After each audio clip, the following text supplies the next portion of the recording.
Padre Santo, Dios eterno que estás en los cielos, santificado sea tu nombre, Señor.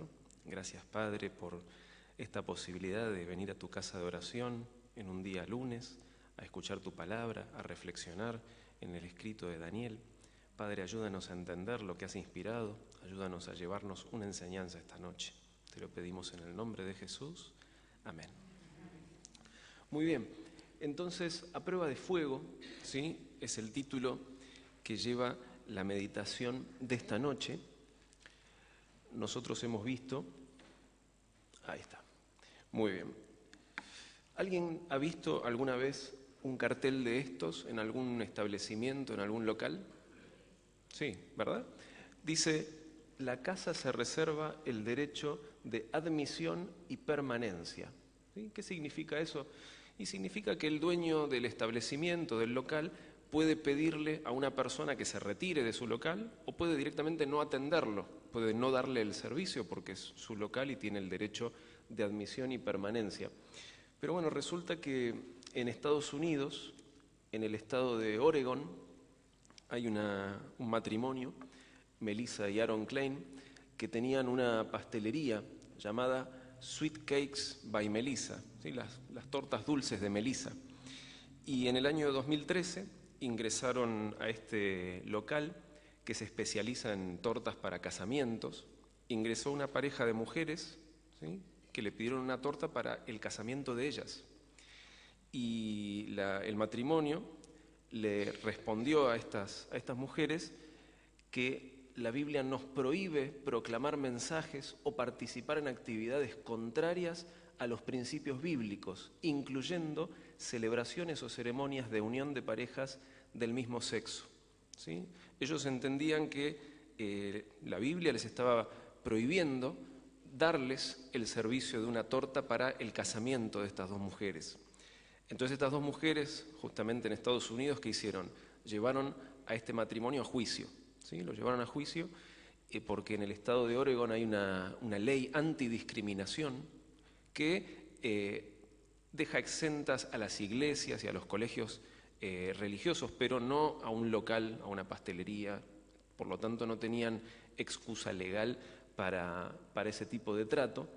Y durante el juicio, Aaron Klein declaró: si se me dice que yo tengo que hacer un pastel para un matrimonio del mismo sexo, entiendo que se están violando mis creencias.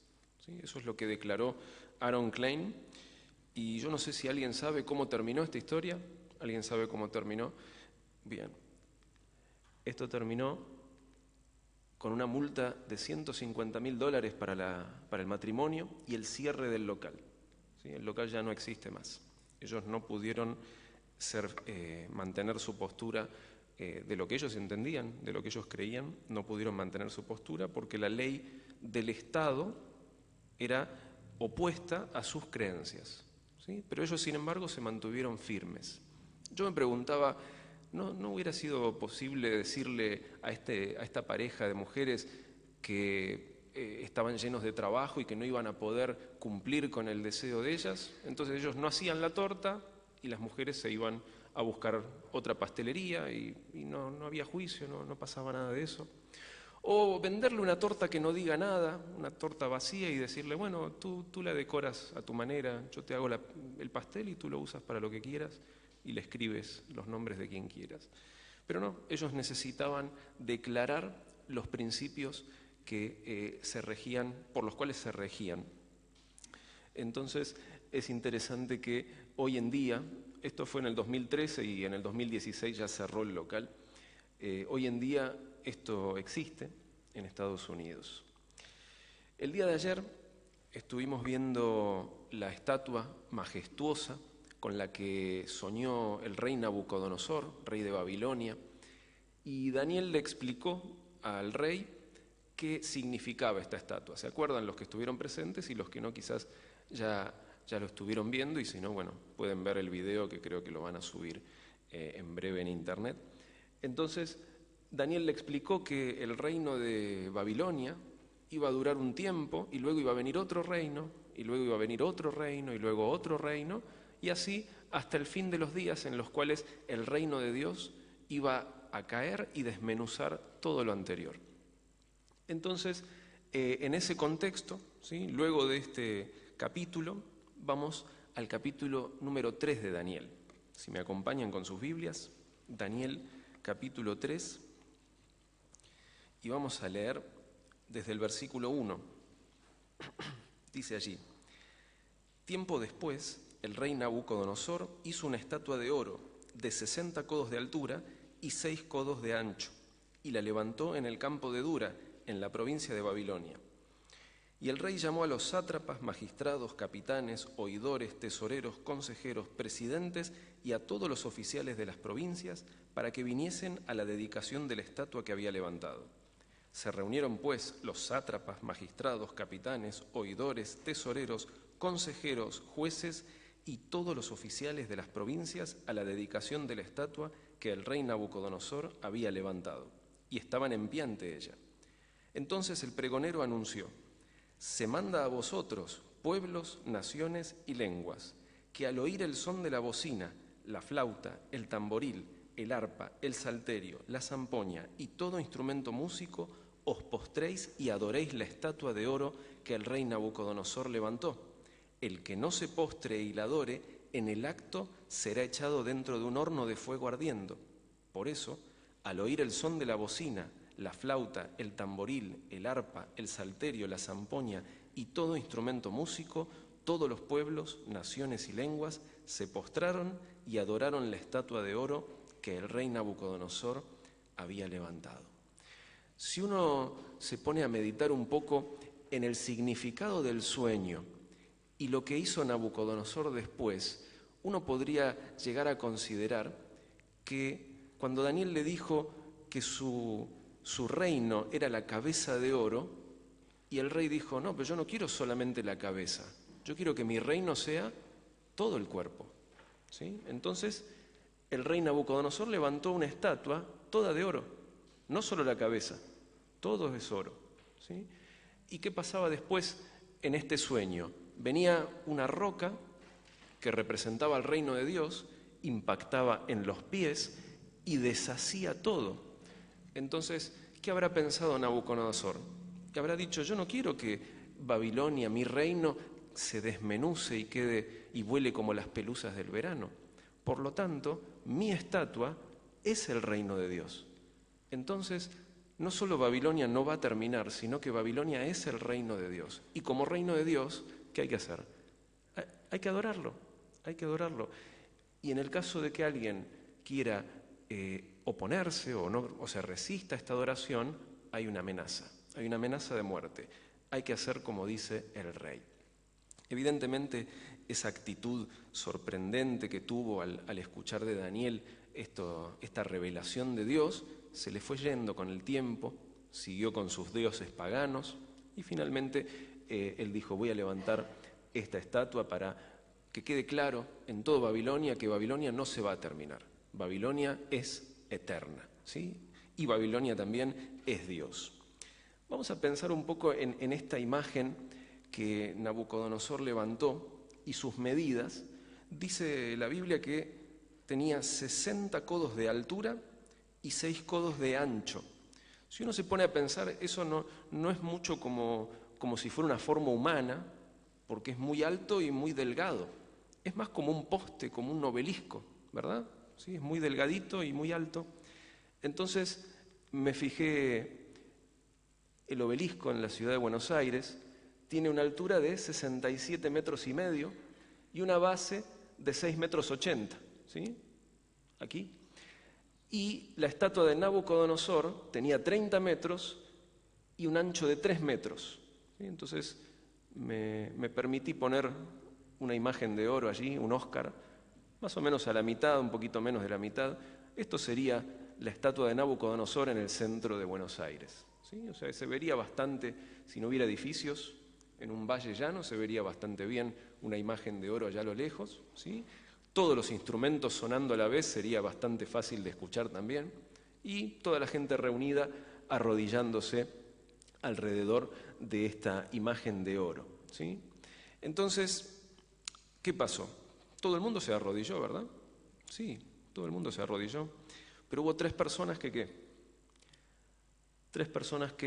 no se postraron a adorar a la estatua de oro. ¿Sí? Acá hay como un hombre que está tironeando, ¿no? Arrodíllense, ¿no? ¿Qué están haciendo? Lo mismo se puede pensar, ¿no? Podrían haber dicho, me voy a atar la sandalia, voy a buscar una moneda, voy a mirar de cerca el pastito. No estoy adorando, simplemente me agacho para buscar algo y de paso esta orden pasa de largo y podemos seguir con nuestras cosas. Pero estos chicos hebreos no pensaban de ese modo y se quedaron en pie mientras todos estaban postrados ante la imagen de Nabucodonosor. Y ustedes saben que siempre hay gente que le gusta observar lo que hacen los demás y sobre todo si pueden acusarlos, ¿no? Sobre todo si pueden tener algún chisme, algún rumor, se los llama como puchones, ¿no? Por el buche, tienen el buche lleno y quieren comunicar eso que tienen en la boca. Y allí en el verso 8 nos dice que en ese momento algunos caldeos llegaron y denunciaron a los judíos. Dijeron al rey Nabucodonosor: Rey, para siempre vive. Tú ordenaste que todo hombre, al oír el son de la bocina, la flauta, el tamboril, el arpa, el salterio, la zampoña y todo instrumento músico, se postre y adore la estatua de oro. Y el que no se postre y adore, sea echado dentro de un horno de fuego ardiendo. Hay unos varones judíos que tú pusiste sobre la provincia de Babilonia, Sadrac, Mesac y Abednego. Rey, esos varones no te han respetado, no adoran tus dioses, ni honran la estatua de oro que tú levantaste. Entonces Nabucodonosor, con ira y enojo, llamó a Sadrac, Mesac y Abednego. Al instante, esos varones fueron traídos ante el rey. Y Nabucodonosor les dijo: ¿Es verdad, Sadrac, Mesac y Abednego, que vosotros no honráis a mi Dios, ni adoráis la estatua de oro que levanté?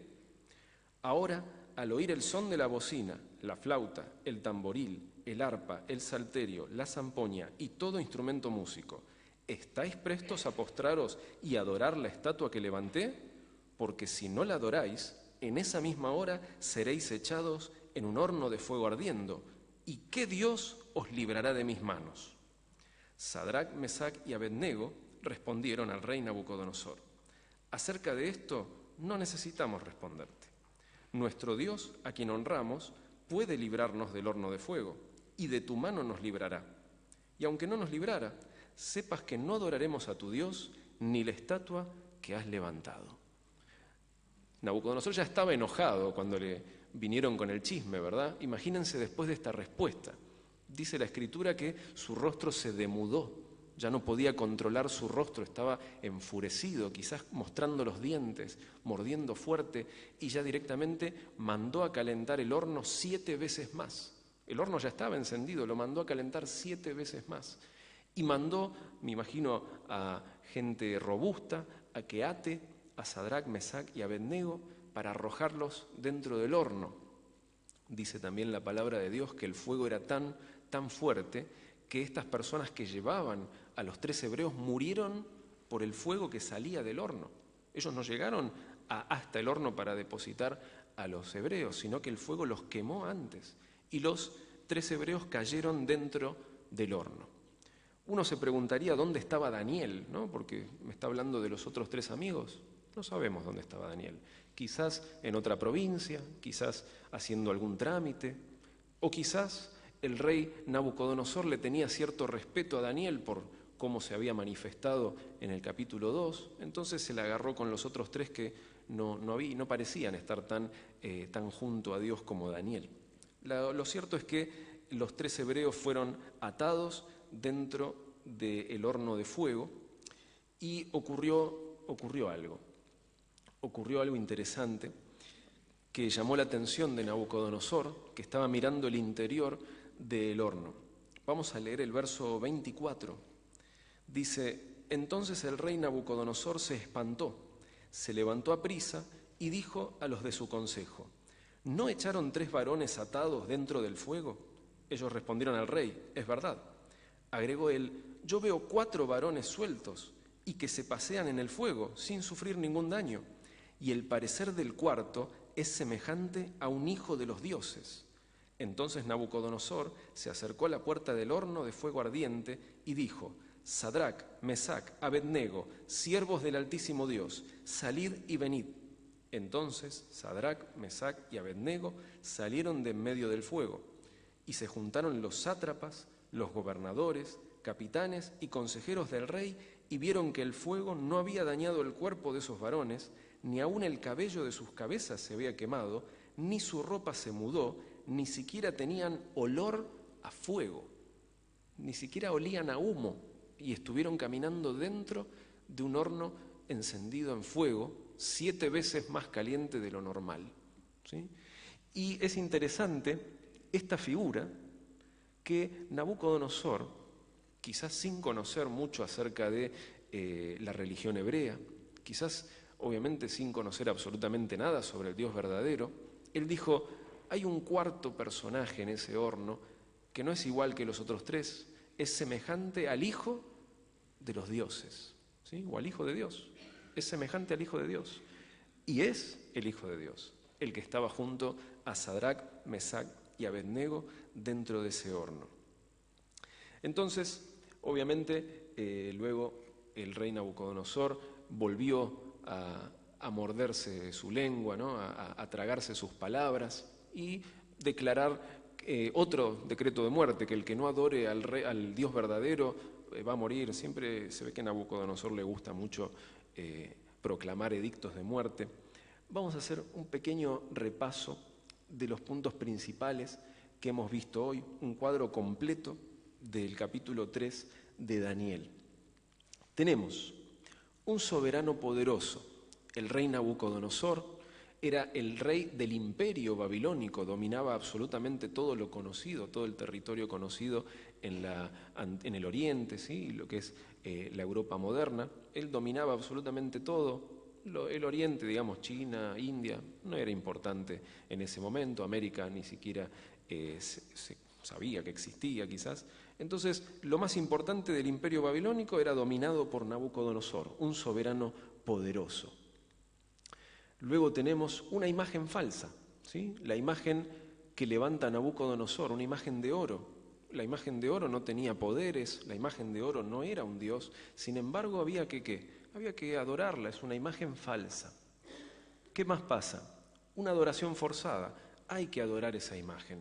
Quizás no salía del corazón de la gente adorar esa imagen, pero había que hacerlo, porque esa era la orden. La orden era que al sonar la música había que postrarse y adorar a la imagen. Unión de la Iglesia con el Estado. El rey Nabucodonosor era el representante político de la provincia de Babilonia. Él no era un sacerdote, sin embargo estaba diciendo cómo se debe adorar. Entonces la política y la religión se estaban juntando allí. La Iglesia y el Estado eran una. Y por último, pena de muerte. Aquel que no haga caso a este edicto, a este decreto, debe morir, debe ir al horno de fuego, ¿sí? Y es interesante que podamos notar que Dios no salvó a Sadrac, Mesac y Abednego del horno, porque ellos fueron al horno. Dios no les ahorró el horno, no sé si me explico.